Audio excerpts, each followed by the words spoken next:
A successful CEO goes undercover as a janitor to uncover corruption within his own company. He witnesses both betrayal and acts of kindness that reveal the true colors of those around him. Through hardship, he learns that justice often comes at a painful price. A powerful story of integrity, sacrifice, and the transformative power of love. Oba stood at the window of his penthouse office, gazing at the Lagos skyline as a shadow of doubt crept into his heart. At 32, he had built Obatex from scratch, transforming it from a modest electronics shop into one of Nigeria's top tech companies. Yet, the pride he usually felt was dulled by unease. The quarterly reports on his desk painted a troubling picture: revenues slipping, expenses soaring, and complaints piling up. Something was rotting within his company, and he could no longer ignore it. "Mr. Oba," his assistant's voice buzzed over the intercom, "the board is ready for you." Oba made his way to the conference room, where polished presentations and smooth-talking executives tried to explain away financial irregularities. His gaze narrowed on Mr. Adelik, his CFO, whose explanations seemed too rehearsed. That evening, Oba decided that to get to the truth, he'd go undercover.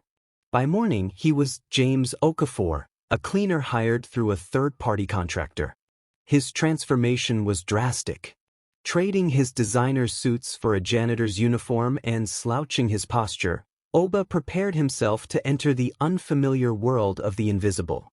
Solomon, his most trusted security officer, helped secure his false identity, warning, "Once you're James, I won't be able to help if things go wrong."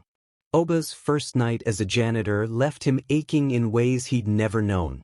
He scrubbed floors, took out trash, and cleaned bathrooms. Yet, the physical strain paled compared to the sting of invisibility.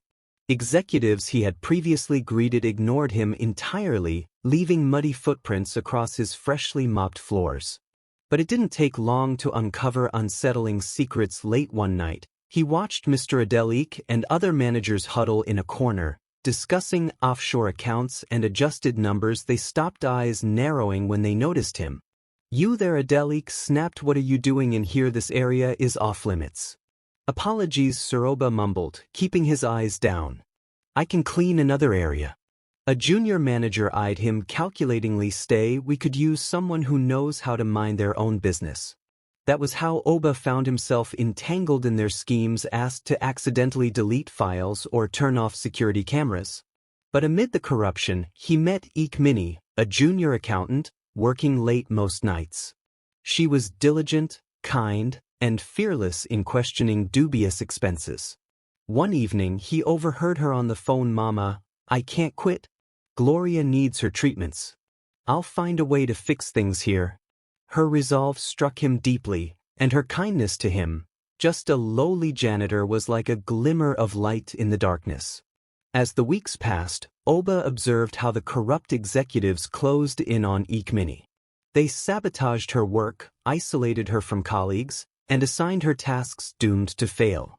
But Ikmini continued gathering evidence, quietly working against them. Then came the day Oba overheard Adelik instructing HR to review her insurance coverage if she didn't cooperate. That night, Ikmini found Oba sitting alone in the break room, staring at his empty wallet. Adelik had withheld his wages, citing budget cuts. She pressed some cash into his hands, insisting, "Please, James. I know it's hard. My father was a cleaner for years. I understand." He wanted to refuse, but her kindness broke through his defenses. He murmured a thank you, his heart heavy with guilt. She had shown more integrity than any of the high-ranking staff he'd met, and yet, she was the one being targeted. The tension escalated when Oba overheard a conversation that made his blood freeze. Adelik was discussing plans to frame Ikmini for gross misconduct. Worse, they planned to terminate her that week. Despite his urge to intervene, Oba knew he had to wait until he had irrefutable proof. The following day, security escorted Ikmini out of the building. The sight left Oba reeling. Without her job, her sister's treatment would stop, and she had no other support. The moment she noticed him, she managed a sad smile and whispered, "Stay safe, James." Solomon confirmed that Ikemini's benefits had been cancelled. Gloria's condition was deteriorating, and without the company insurance, the hospital wouldn't proceed with her surgery. Oba couldn't wait any longer. He needed to expose the truth now, no matter the cost. The next morning, Oba revealed his identity to the executive board in a dramatic confrontation. Dressed as James faced Adelik and the others, dropping a bombshell, everything had been recorded. Screens around the room lit up, displaying security footage and financial records that implicated each of them. Mr. Adelik, Oba said, his tone icy. Loyalty in business means loyalty to the people, not just to profits.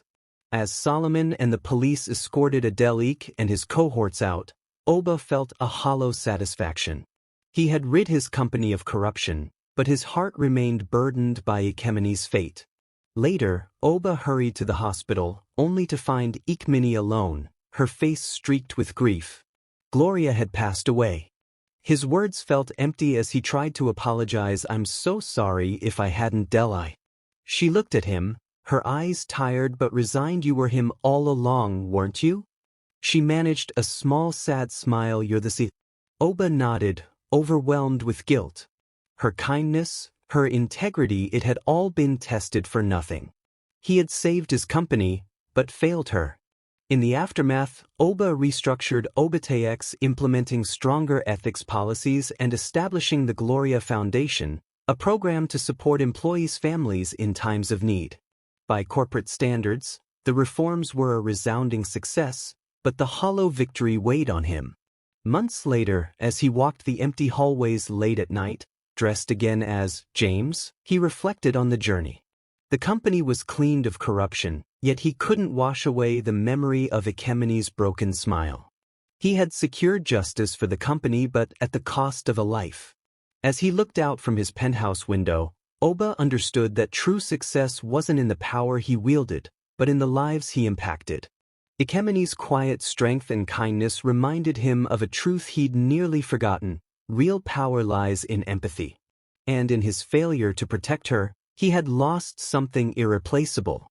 In the end, Oba had saved his company, but he had also learned that some victories come at a price too steep to bear. Please help me by subscribing to my YouTube channel and press the notification button for more wonderful stories.